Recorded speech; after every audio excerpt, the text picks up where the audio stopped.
In the endless blue skies over the Pacific Ocean during World War II, thousands of young men flew into combat knowing they might never return. Bombers burned, fighters exploded, and the ocean below swallowed both wreckage and bodies without mercy. But among those airmen, there was one gunner whose name spread in whispers because what he did made no sense, broke the rules, and yet turned him into one of the most lethal defensive gunners of the entire Pacific War. His fellow crewmen laughed at him. His officers warned him. Some even called him stupid. But when Japanese fighters closed in, when tracer fire tore through the sky, and when death came screaming toward the bomber formation, this gunner survived again and again and again. This is the true wartime story of how one B-24 Liberator gunner used a so-called stupid ammo trick that rewrote the rules of aerial combat and made him the deadliest gunner the Pacific had ever seen. The B-24 Liberator was a powerful bomber, but it was also unforgiving. Faster than the B-17 and capable of carrying massive bomb loads, it earned respect and fear from the men who flew inside it. The aircraft had thin skin, fuel tanks spread across its wings, and long, vulnerable fuselage sections that enemy fighters loved to tear apart. In the Pacific, B-24 crews faced something even worse than flak. Highly skilled Japanese fighter pilots flying Zeros, Oscars, and Tonys. These pilots knew exactly how to attack bombers. They aimed for engines, cockpits, and tail gunners. And once a B-24 went down, survival over the ocean was rare. For gunners, every mission felt like sitting in a glass bubble waiting to be shot.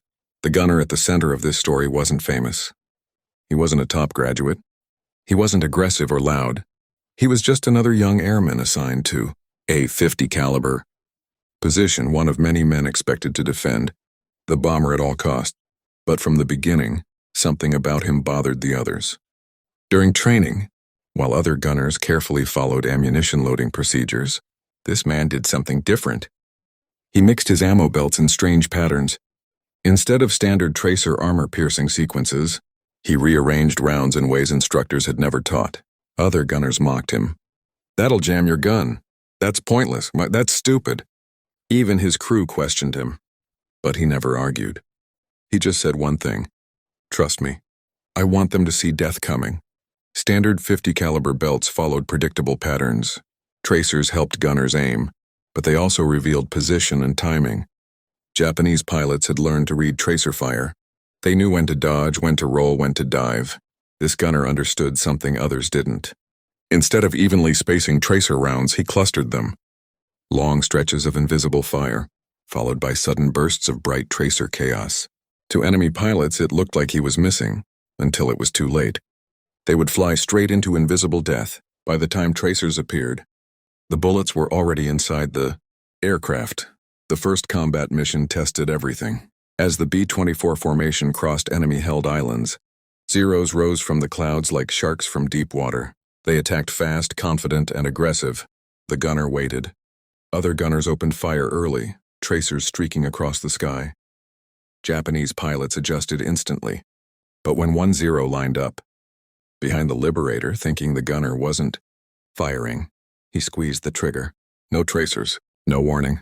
The Zero suddenly erupted in smoke and fire. The enemy pilot never even tried to evade.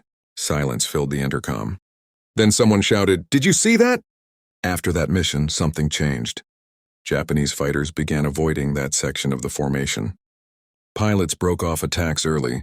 Some even fired from extreme range, wasting ammunition rather than getting close. Intelligence later revealed why. Enemy pilots believed one B-24 had a ghost gun, a weapon that fired without tracers, a gunner who couldn't be read.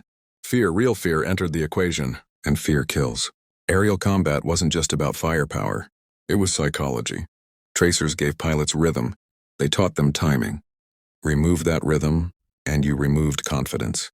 The gunner's invisible bullet streams forced attackers to guess, and guessing at 300 miles per hour meant death. His guns didn't jam. His accuracy improved. His survival rate skyrocketed. By mid-tour, his confirmed kills exceeded numbers rarely seen from defensive gunners. On one mission, the formation was jumped by more than 20 fighters. Bombers burned. Men screamed over the radio. A Japanese fighter lined up head-on. The gunner waited longer than anyone thought possible. At the last second, he fired. The fighter disintegrated in front of the cockpit. Debris slammed into the bomber, but the crew lived. That day, the pilot said one sentence after landing: "That stupid trick saved all our lives."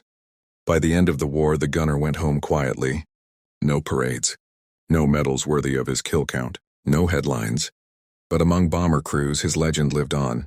Later training manuals quietly adjusted ammo doctrine. Tracer patterns changed. Lessons were learned. But his name remained mostly unknown. As the war in the Pacific intensified, missions became longer and deadlier. Japanese air defenses improved, and their pilots adapted quickly. They learned bomber formation, studied gun arcs, and exploited blind spots with terrifying precision. What had once been scattered attacks turned into coordinated ambushes. On one mission over heavily defended territory, the B-24 formation was hit harder than ever before. Flak bursts shook the aircraft violently. Engines coughed. Smoke filled the cabin. Over the intercom, voices overlapped, some calm, some panicked. Then the fighters came. They attacked from above, below, and straight through the formation. It was chaos. Bombers began falling out of the sky one by one, and this time, they were coming directly for his bomber. While others fired wildly, the gunner stayed calm. He had learned something critical after dozens of missions. Panic wasted ammunition, revealed position, and invited death. He didn't spray bullets. He waited. He watched. He measured distance by instinct alone. A Japanese fighter dove in fast, guns blazing. The pilot believed the gunner was out of range. He was wrong. Invisible rounds ripped through the fighter's engine. The plane rolled violently, clipped a wing, and vanished into the clouds below. Another followed. Same result. The crew stopped shouting. They stopped doubting. They trusted him completely now. Aerial combat was brutal not just because of speed, but because of distance. Pilots and gunners rarely saw faces. They killed shapes, shadows, silhouettes against the sun. But the gunner understood something deeper. Enemy pilots weren't machines. They were young men like him, trained, brave, but human. And humans reacted to fear faster than logic. By hiding his fire, by denying tracers, he denied information. No warning, no correction, no escape. Every burst became final. Eventually, statistics could not be ignored. Mission reports showed something impossible. One B-24 consistently survived engagements that destroyed others. Enemy fighters disengaged earlier. Attacks lost coordination. And every time intelligence officers reviewed gun camera footage, the same pattern appeared. Enemy aircraft flew confidently until they suddenly died. Command summoned the crew. They asked questions. They checked the guns. They inspected ammunition belts. When they discovered the ammo pattern, reactions were mixed. Some officers were furious. Others were silent. But one senior commander said quietly, "Whatever he's doing, it works." Word spread fast. Other gunners tried copying the trick, but many failed. They misunderstood the balance. Too few tracers meant poor aiming. Too many defeated the purpose. The gunner had perfected the pattern through experience, not theory. He warned others. This isn't about hiding fire. It's about timing. Those who learned properly improved their survivability. Those who didn't paid the price. The trick wasn't magic. It was discipline. Late in the war, during a high-risk bombing run deep into enemy territory, the gunner faced his closest call. A fighter approached from dead astern, fast, aggressive, experienced. This pilot didn't dodge. He didn't flinch. He kept coming. The gunner fired. Nothing happened. The gun jammed. Seconds stretched into eternity. The fighter opened fire. Bullets shredded the tail section. Alarms screamed. With shaking hands, the gunner cleared the jam. One burst. Short, silent. The fighter exploded so close the bomber rocked violently. The crew survived, but barely. After landing, the gunner sat alone for a long time, staring at his hands. Even legends fear death. When the war finally ended, there was no dramatic farewell. The gunner packed his gear. He shook hands. He walked away from the aircraft that had carried him through hell. Back home, no one asked how many men he had killed. No one wanted details. The world wanted peace. And he gave it silence. Years later, historians reviewing Pacific air combat noticed anomalies. Defensive gunner effectiveness varied wildly, but one pattern stood out. Unpredictable fire saved lives. Modern air combat training quietly adopted similar principles. Tracers were rethought. Doctrine evolved. But the origin story was rarely mentioned. One gunner, One stupid idea. One sky filled with invisible bullets. Years after the war, surviving crew members were interviewed. Time had aged their faces, but not their memories. When asked about flak, fear, or losses, they spoke carefully. But when his name came up, their tone changed. He wasn't loud. He wasn't brave in a loud way. He just understood the sky. They remembered how he checked his ammo belts obsessively before every mission, how he cleaned his guns longer than anyone else, how he never celebrated kills, only survival. To them, he wasn't a legend. He was the reason they made it home. As daylight missions became too costly, the Pacific Air War shifted. Night bombing increased. Darkness removed visibility, but it also removed safety. Enemy fighters attacked using shadows. Flak bursts appeared without warning. Navigation errors sent bombers into storms or mountains. At night, tracers were even more dangerous. Every glowing round screamed, "Here I am." The gunner adjusted again. He reduced tracers even further. Now his gunfire was nearly invisible. Enemy pilots fired blindly while he fired with certainty. Captured Japanese pilots were questioned late in the war. Most spoke cautiously, but a few mentioned something strange. A bomber that killed without warning. A gunner whose fire could not be seen. A section of the formation they refused to attack twice.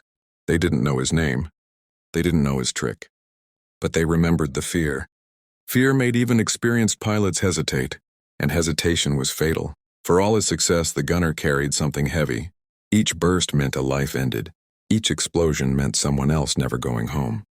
At night, lying in his bunk, he replayed moments. Not the kills, but the faces he never saw. He never spoke of this to his crew. In war, silence was survival. But the weight followed him home. Many tried to imitate his method. Few succeeded. Because the trick wasn't just ammunition. It was restraint. Most gunners fired too early, too long, too emotionally. He fired late, short, decisive.